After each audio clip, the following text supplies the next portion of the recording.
Picture this. You're sitting at the closing table and you just realized you could have saved $20,000 if you had timed your move differently.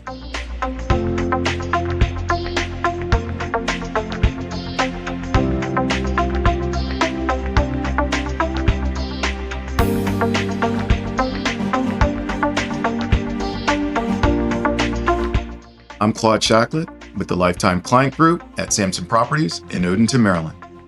And I need to share something that could save you thousands of dollars in 2026. Everyone asks me the same question. When's the best time to buy or sell? Most people think the answer is simple. Wait for spring, right? Wrong. And getting this timing decision wrong can cost you serious money. Here's what most people don't know. Each season has completely different advantages depending on whether buying or selling. Today, I'm going to break down exactly what each season offers so you can make the most intelligent decision in your situation. Let me start with spring, the season everyone talks about. Spring is peak season for a reason. Homes sell faster and often for higher prices during these months. I had a client last spring who listed their 4-bedroom colonial in March. Within 2 weeks, they had 5 offers and sold for $15,000 over asking price. But here's the catch. Spring also means there's competition. If you're selling, your home needs to be perfectly priced and staged to stand out. I've seen beautiful homes sit on the market for months because they weren't prepared for the spring rush. And if you're buying in spring, get ready to compete with multiple offers on every decent property. Now, let's talk about summer.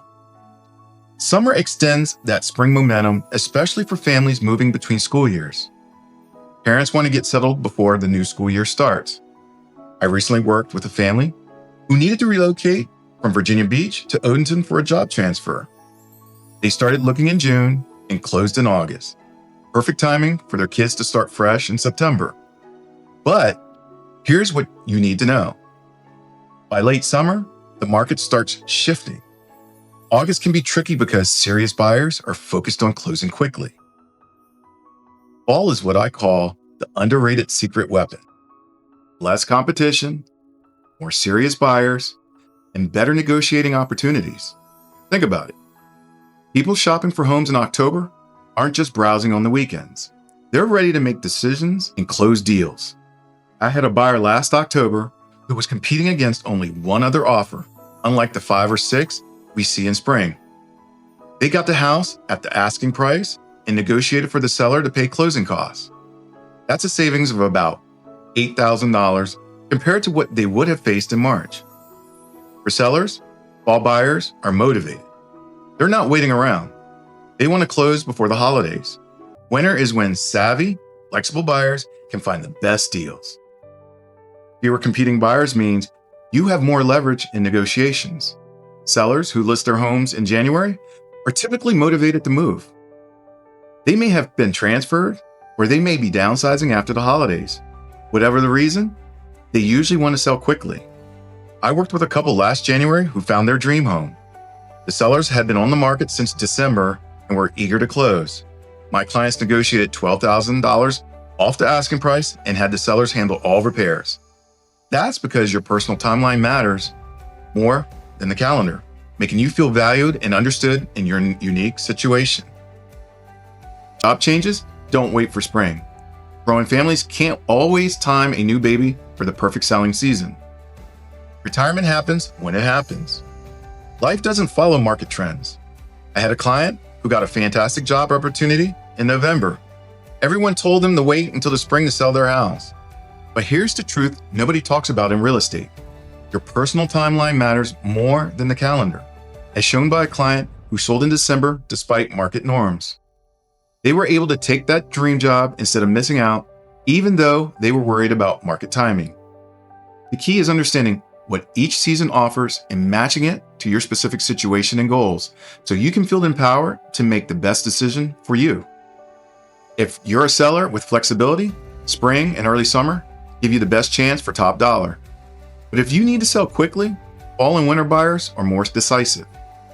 If you're buying and want the widest selection, spring is the best time. Still, for better deals, and less competition, winter might suit your goals better. But if you want the best deals and less competition, winter is your friend. Here's a real example of how this works. I had 2 clients with similar homes in the same neighborhood. Client A sold in April, got multiple offers, and sold for $10,000 over asking. Client B sold in November, took 6 weeks instead of 2, but the buyer was pre-approved and closed early with no issues. Client A made more money, but Client B had a smoother, less stressful process. Both got what they needed based on their priorities. The bottom line is this: there is no universal best time to buy or sell. There's only the best time for you and your situation. Ready to create a personalized timing strategy for your 2026 move? I want to talk about your specific situation and build a plan that maximizes your outcome, whatever season works for you. Drop a comment below and tell me, are you planning to buy or sell in 2026? And what's driving your timeline? I read every comment, and I'll give you specific advice based on your situation. And if this helped you think differently about timing your real estate move, hit that like button. Share this video with anyone you know who's thinking about buying or selling. Timing could save them thousands too. Remember, the best real estate decision is the one that fits your life, not just the market calendar. I'm Claude Shacklett, and I'll see you in the following video.